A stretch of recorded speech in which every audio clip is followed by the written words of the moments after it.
Oh, well, welcome everyone to our little impromptu recording. We're here at the Golden Pavilion Courtyard at the Iron Age Archive compound. I'm here with Perplexity and Jeff McNukes and Renegade in the booth. How you doing, fellas?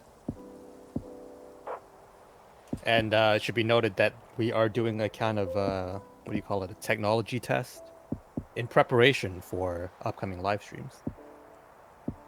So right now, all of this is being recorded without editing. We're being recorded in real time. All of our avatars are popping up as we're speaking. Cutting edge modern technology at its finest. You still have a wild peaking over there on your mic level, Perplexity. That's how I like it, you know? I like it to be nice and peaked out. Okay, I'll turn it down. This is all experimental, right? It's we are the art, right? Right. Okay, the first time I heard that term was from you, Jeff, like maybe a year ago. Yeah. I do feel kind of sheepish using it because we've been calling ourselves the art, right? And we haven't really made, well, We I haven't guess it depends on your, hashtagged it. I guess it depends on your definition of art, but well, we haven't been exactly lighting the art scene up, right? Well, we're in development. We're doing a lot of studies, right? We're in the studio constantly. Trust the process. We're in the research phase, you know, scoping it out. We gotta do a little recon first. Yeah, I have 1,500 lookbooks accumulated, and I've done nothing. So, speaking of art right and trusting the process, trusting the plan, as it were, the Georgia Guidestones have been demolished. We win, right? Culture war's over. We've done Sounds it. like a mystery's afoot. Who did it? Back to sleep, everyone. We're good to go. So, Jeff, you raised this interesting point in the background where the DR, the dissident right now is really interested in destroying symbols. And what happens there is we destroy, or whoever destroyed the Georgia Guidestones.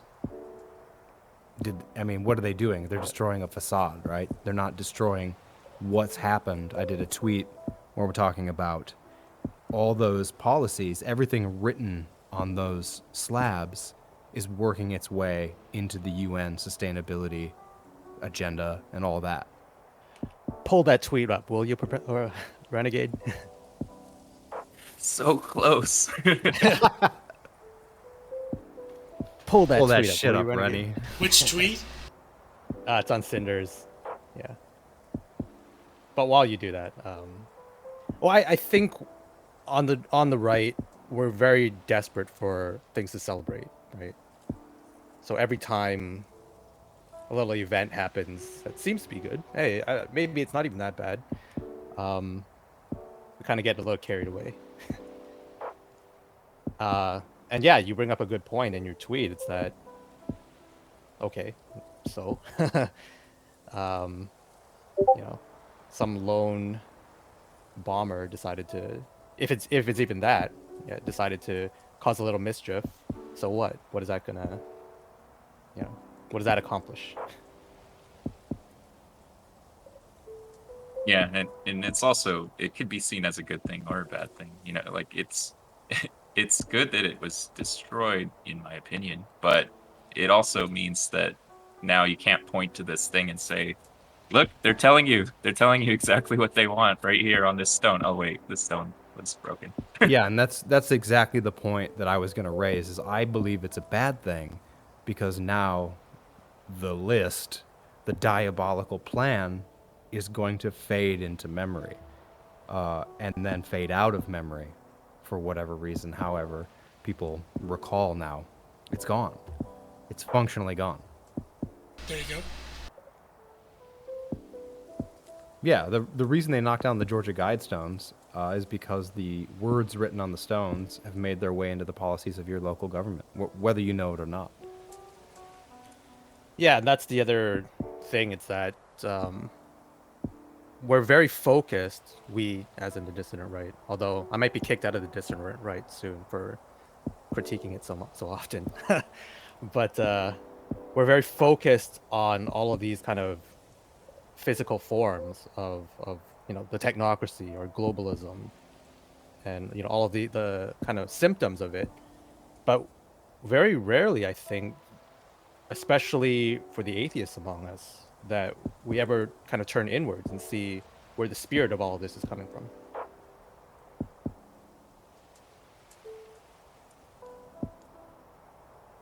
Yeah, well, we obviously struggle not against flesh and blood, but principalities and powers. And I think even if there is an Illuminati or, technocratic cabal, which, there probably is, are they as powerful as we think they are, A? And B, wouldn't it make more sense if the spiritual forces, the principalities and powers that are motivating a lot of them to be so anti-human are the actual quote-unquote Illuminati? The actual evil cabal is a spiritual entity or group of entities. Yeah, and that's kind of ultimately, the Christian perspective on things, is that, like the passions, they kind of make us not in control of ourselves anymore. And that applies to us, and it also applies to people on the other side of the aisle. So how much are they really in control if they're not even aware of that, or even if they are aware? I mean, if they're not kind of looking at that unseen realm and really questioning that. Yeah, it's So, always curious. Oh, sorry, go ahead. Oh, go ahead. It's always curious how it seems like it would be a lot easier to just do all this behind the scenes and not really put it in front of people's faces, but it's the age-old sin of pride, right? They want to get credit for it. So they will literally tell you what they're doing and put it in your face and know that they can still get away with it. And they don't want to just, man, this is so cool, I'm doing all this stuff, like I'm reducing the population. I want people to know, like, all the work I'm doing here. I'm just gonna let them know. Well, they have to be reducing the population. We've seen studies come out that deaths in the United States, deaths from all causes, are up 40%. Yeah, and birth rates are down too. There's also something about putting it down in stone, in this case, writing it in stone, which, you guys hear the sirens in the background? Heck yeah, dude! It's They're coming for me. it's an emergency. It's too late. Yeah. It makes it like it's just another layer of making it manifest in the world. And I mean, if they keep it in smoky back rooms, it doesn't really, the idea doesn't spread as far, I guess. And kind of like that, like the ominousness of it.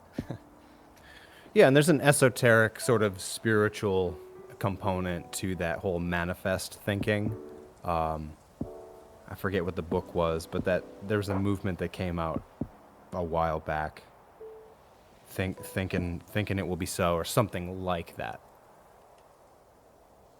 Yeah, and there's this thing with sex magic that I heard, where you're supposed to write down. Oh, this came up in our Discord chat too. The sigils, right? Where you're supposed to write down your desire, and then take only the vowels, and then rearrange that into a sigil. Pull up an image of sigil, will you, Renegade?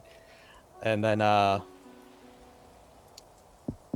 you're supposed to look at the sigil, and then when you orgasm, you look at the sigil, right? And like that's the magic act of your peak, like mental, electrons firing or something, and you're looking at this sigil of your desire. Disavow. Yeah. Yeah, Grant Morrison was into that. He did that little. I'm sure you saw that, Jeff, in the Church of Eternal Logos. Yeah, where he was saying you have to visualize it happening, and you're actually casting like dark magic into making that manifest itself in reality.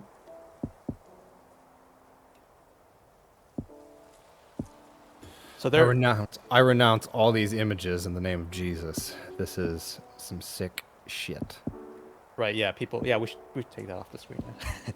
uh, there is this question though that has been brought up, in a lot of places, which is that was it really done by one of our guys, or was it actually done? Was it actually an inside job? My money's on inside job. Yeah, me too. You want to take the opposing bet, Jeff? Why not both? Why not the Patriot Front? One of the brave men from the Patriot Front took it down. We did it, boys. We defeated them. Well, that's the Patriot Front is considered to be FBI Fed. agents, yeah, Fed agents. Yeah. Yeah. Or there could also be that other thing where they gaslit some kid into doing it, on Discord or something, right? Right, yeah, but the whole point is it goes back to the why not just do it yourself and further obfuscate the truth, right? So this was Yeah. truth for a while, we let it stand, and now that essentially all our guys are in the right place to enact it, we don't need this anymore. Well, they're all about progress and revolutions and new paradigms, so maybe this thing got outdated, right? Since it was made in the 70s. Well, those are outdated ideas. We have a new vision of, or a more extreme vision of progress now. That's possible too. Yeah, I mean, there's all this reframing too. Maybe they wanted to reframe it in a different way. There's all those articles that come out where it's something dystopian, and then they just append, and why that's a good thing. Like maybe they just want to reframe it. Yeah. So if we'll go to image number 1, Exhibit A, there are some kind of strange details that might corroborate the inside job theory. So first of all, there is a weird detail on the Georgia Guidestones, which is that it says author R.C. Christian, and a pseudonym. Pseudonym is actually misspelled with the last letter being changed from M to N. And then in Exhibit B, these letters are actually an anagram for untarnished conspiracy. Although it could be an anagram for something else too, right? We could rearrange these letters in all kinds of ways, I guess. Well, isn't it popularly believed that R.C. Christian is Rosicrucians? Yep, that's another Yep. thing that's being thrown around a lot, yeah. And then Exhibit C, right under R.C. Christian's name, it says that there is a time capsule buried 6 feet below this. But oddly enough, they also left out the dates of when it was buried and then when it will be open. So one of the more popular theories that's going around is that it's time. That so it's they're taking this down to kind of announce the opening of the time capsule. And then people have been Whoa. adding on to that theory that the time capsule is actually a deadly virus that will reduce the world population down to 500 million, as it was stated on the Guidestones. Boy, I hope not. Yeah, that would suck, wouldn't it? But so, is that all the exhibits we have for? There's another. It gets Okay. crazier. Go on. But now we're going into kind of territory that I would advise staying away from. But Exhibit D. The Georgia Guidestones fell on July 6th, or 7/6. July 6th this year is George W. Bush's 76th birthday. He is a Skull and Bones member 322. The Georgia Guidestones were unveiled on 322 in 1980. This happened one day after CERN relaunched at double the record-breaking energy levels on 7/5. Stay woke, people. That's funny because my my segue was to CERN on my little list here, but that is some top tier Jeff Goldbluming right there. I have to mention. Yeah. And this is another trap, you know, that I think that we should avoid as well. It's like we can spend the next 48 hours researching this kind of stuff, but why? Well, and shout out to Gyro, who's our buddy in the server, who is into some of this research, and like the level of nuts that it gets, and it's a rabbit hole. It keeps going. It's a bottomless pit, pun intended.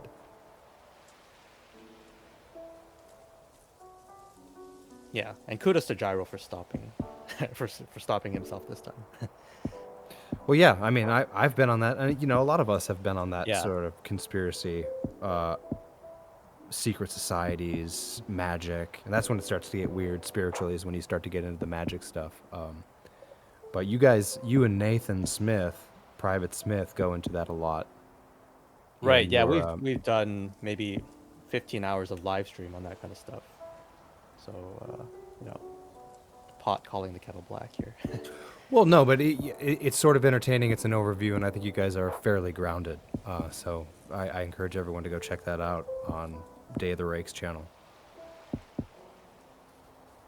Yeah, when it gets into the numerology stuff, I kind of fall away because we're pattern recognizing creatures, and if you want to find patterns, you can really find them anywhere. So I'm very skeptical once it gets into that territory. Well, and why wouldn't Satan create a bunch of patterns that lead nowhere? Yeah, that's a great point too. So CERN, guys, do we think demon portal to hell? What do we think about CERN? Are they actually just trying to collide particles to find the smallest possible atom? I think we're in the prologue to the video game Doom right now, so it's kind of interesting.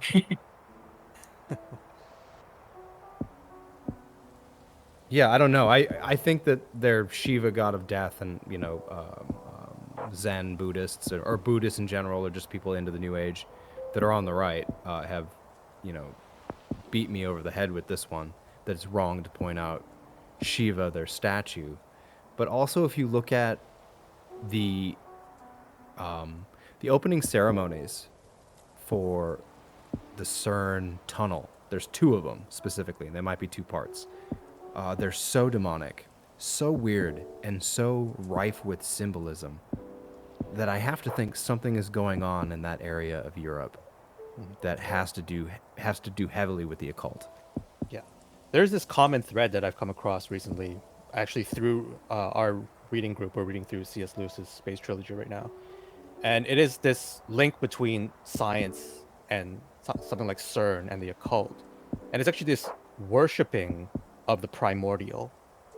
So all of these, well, not all, but you know, a lot of these Eastern religions, and then also the scientific worldview, they're trying to uncover this primordial state and almost hold that primordial state as sacred.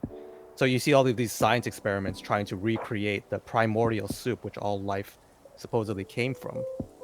And then in the Eastern religions, it's like, oh, we have to strip away all of these human constructs. We have to strip away the emotions and the language constructs, all of these confines to gain the true primordial understanding of the universe.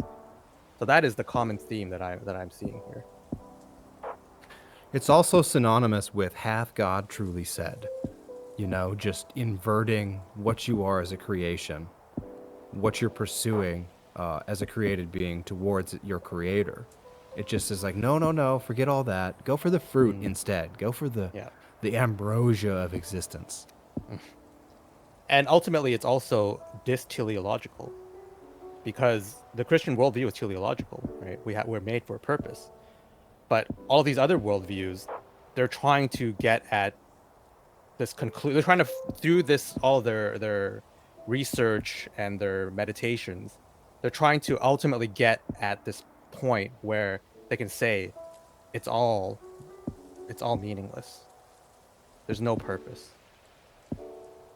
Or do that in tandem with a great and mighty leader that will come on the scene and say, I can give you purpose because I am the Messiah, or something, a facsimile of that. That is, as we know, the son of perdition, the Antichrist. Yeah, it could very easily get to this point where, oh, well, it pretty much has already gotten to this point in the culture where purpose is what you make of it. And then it gets into, so who is God, right? Now you are your own God. Well, yeah, if I'm my truth, if I'm going to speak my truth, then I am God. I determine what is true to me. Yeah, if you're not looking outwardly and upwardly, then you're looking inwardly, and you become, your own God, like Jeff said. Well, and I think there's a good way to look inwardly if it's humility and really taking stock of yourself, of your life, and knowing that there is, I hate this term, a God-shaped hole in your heart, or trying to fill that with carnal pleasures or self-determination, establishing your own paradise within the heart and soul. Well, yeah, and that goes back to, we need to worship something. So if we're not choosing it, someone else will choose it for you, and you won't even realize it. I had a conversation with a friend yesterday, and I asked, does it ultimately have to come down to we all worship someone, even? It can't even just be a thing. Like, it has to be personal. Well, yeah, and how often have you how often have you heard the term self-worship? I mean, it's super prevalent. Lovers of self, even, is biblical. So ultimately, all of these science people or the people who quote unquote love humanity, underneath that is actually worship of the self. So you're saying the scientism isn't necessarily the worship of science, and that they're actually just worshiping themselves instead?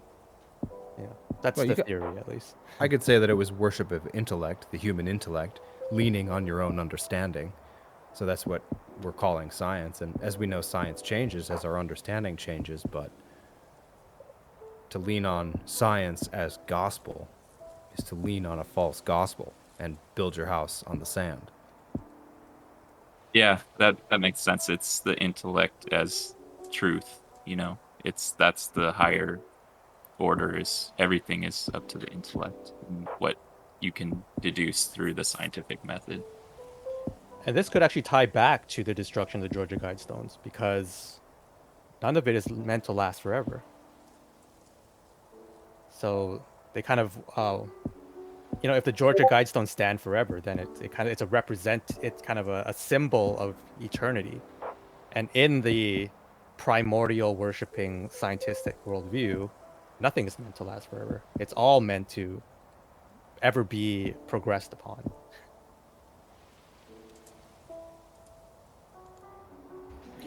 So, why do you think they had Shinzo Abe killed? Could it be related? I don't know. Everything is related. If you spend enough time on the internet, you're going to find patterns within patterns within patterns.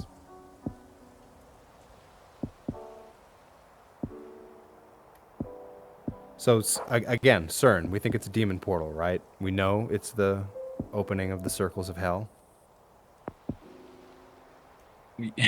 Well, that ceremony actually was for the Gotthard tunnel, which is in the same country, but it's actually not the CERN tunnel, that ceremony. But, their logo doesn't help them out much either. The 666 logo. Yeah. Here's the thing. It does take some creativity and a visual mind to look at that logo and say, oh, it's the 666. But it's in there. Even if it's not intentional, it's in there. It could be even scarier if it's not intentional. It means like the dark forces are working there. Yeah, that's my developing theory. My working theory on the Illuminati is that it's just a bunch of demons that have been here since the beginning of time, influencing powerful men, exploiting their self-worship to achieve the ends of the Dark One. Yep. Yeah, like Jeff said, you don't even have to be aware of it for it to be happening in you. Well, and speaking of awareness, we're working on a little video here to celebrate the coming IM 1776 art book, issue 1. Perplexity got it. I've got it. I've been singing the praises. It's on its way to Jeff. What do you guys see as the future for this thing that people are calling the art right? It's also funny that the term art right is being used on other channels. Well, it's beautiful, and Yeah. I always try and credit you as much as I can, because I remember the day you came up with it. I loved it so much. It's dangerous, right? Yeah, and we have the video evidence, right? We've got the tape. to Oh prove yeah, that we do I have the said it tapes. first. We got the timestamps. We got the receipts. Yeah. You did trademark it, right? I hope you did. Well, even if Not it does too late, become a right? well, is that something you want to be associated with, though? Because I think a great aspect of the conversation that's happening around it is, if it's good art, is that even right wing? I mean, even if it is got some conservative sensibilities, can you call that art right? Yeah, that's actually because I was writing some notes for doing a video about just right-wing art, I guess. But yeah, that was one of the things that I wanted to touch on too, because not all art has to be inherently political, but there are things that are associative too.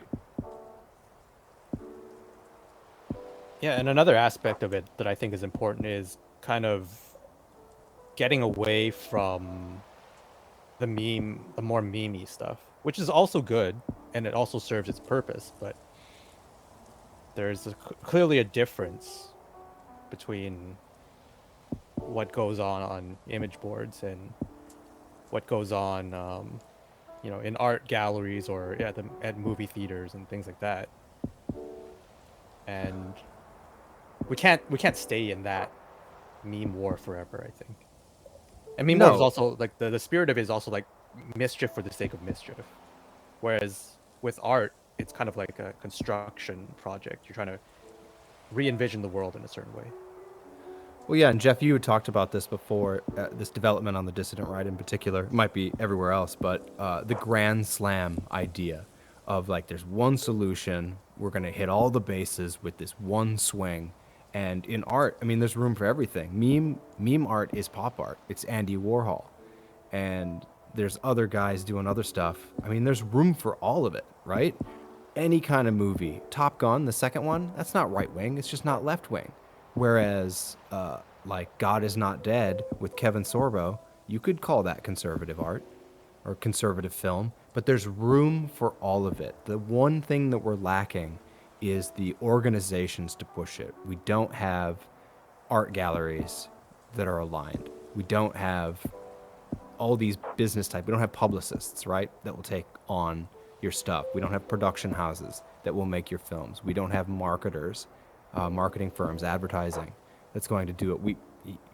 I'm sure you could find an accountant or entertainment lawyers to jump on, but we don't have that. That's what we need. We need that infrastructure, because then the art doesn't, I mean, it does matter, but it doesn't matter in that it's not chained to this system. Yeah, there's something to be said about praxis. You hate that word too, I know. I hate it. Yeah, and pragmatism. I hate that word. But it's there's this mindset that we get into where it's like, oh, when the boogaloo happens, then that's our time, right? Or when January 6th, we storm the castle, we take it all back in one swoop. And that's not very pragmatic, actually. What's more pragmatic is actually kind of doing little things and having that snowball effect. And you can still aim high, you can still have bigger plans, but don't let those bigger plans, consume your entire thought process.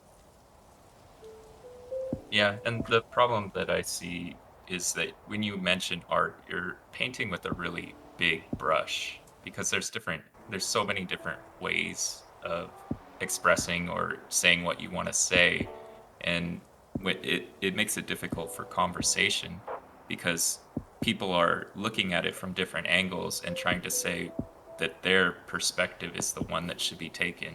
You know, maybe they're both valid, but in different ways. And it's about trying to find which way you want to go about it.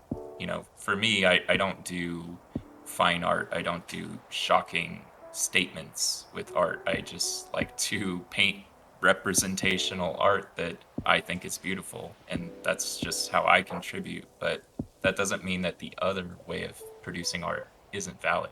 It's just another form of it. Yeah, and there's something to be said there for inspiration as well, which is when there's a lot of creative stuff happening in a space, it there's this effect, right? That other artists get inspired by that, and Well, and who knows? Even on like small scale, you know, artists aside, other people might see your art and be inspired to do something like raise a family or something, right? You don't like all of this stuff adds up. Yeah, you're absolutely right. I would qualify that inspiration is one thing, but authenticity is another thing entirely. I am way more inspired by authenticity than, and to say, creative stuff happening around me. I mean, yeah, to your point, but like the real stuff, the stuff that makes me cry. Dudes posting their W's, Twitter. I know that's still Yeah. digital, but the authenticity of real life experience that people are having is 100 times more inspiring. And to engage with that versus hours and hours of analysis paralysis with your DR buddies online can wind up being detrimental. Yeah. And you know, So, oh, go ahead. I don't know, it's just like my experience online, I guess I'll say, is that there's been good and bad, right? Certainly, I feel like I've gotten to know a lot of people very well on a very authentic level. But at the same time, especially in larger chats, it's mostly just shit posting, and we're just trying to make each other laugh, and we're trying to, you know, deliver nuclear hot takes, right?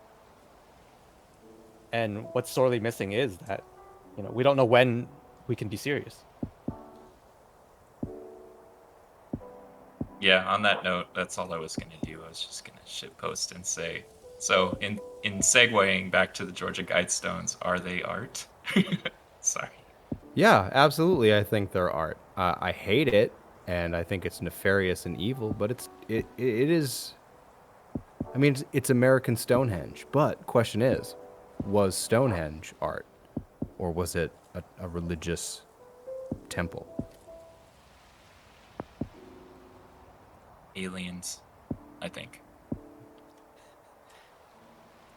That's my answer. Where's Art Bell when we need him? Well, you know, they're interdimensional beings. They're not actually aliens. They're subterranean reptilians. I saw somewhere recently that prior to maybe the 1960s, oh no, maybe it might have been earlier than that, but prior to a certain era, aliens and UFO sightings were considered interdimensional rather than interplanetary. Interesting. Well, I mean, I guess for thousands of years they were considered the gods, right? Right. Yeah, actually, well, this is like a whole other topic, but in older times it was seen as demonic forces. You know, in the early first centuries, a lot of what are typically UFO encounters, the way they're described, are described exactly the same with demonic forces back then. Return to tradition.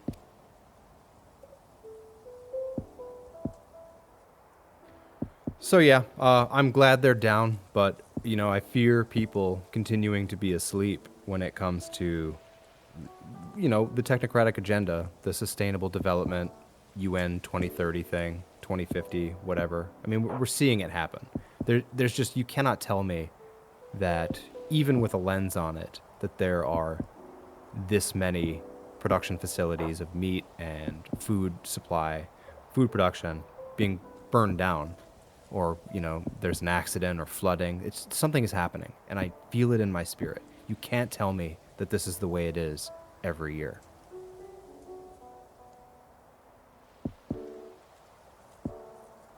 Just so to say, that is the... People should really follow you on Twitter. We'll see.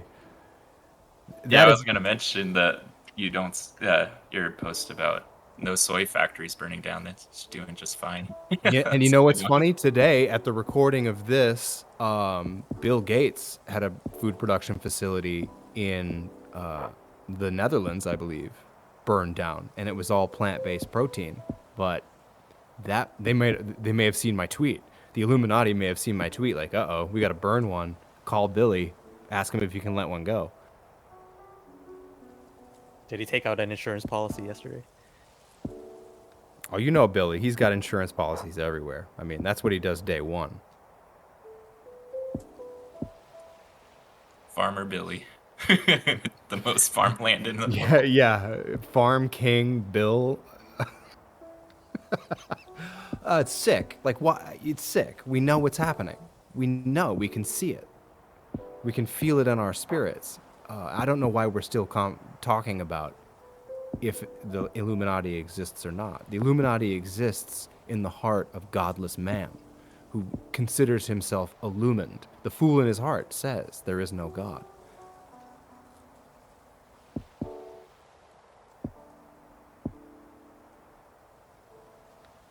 Well, all right. Why don't we end it there, boys? Yeah, that was a good talk. Sounds good. Well, we'd like to thank you all for joining us, and we're going to get better at this, and it's going to be live next time, presumably. Yeah, is Jeff just jumping up and down there? We would like to special thanks to Renegade, our boy, for setting up this system for us. You want to say something, Renegade? You want to shout out your Gab account, your Truth Social account?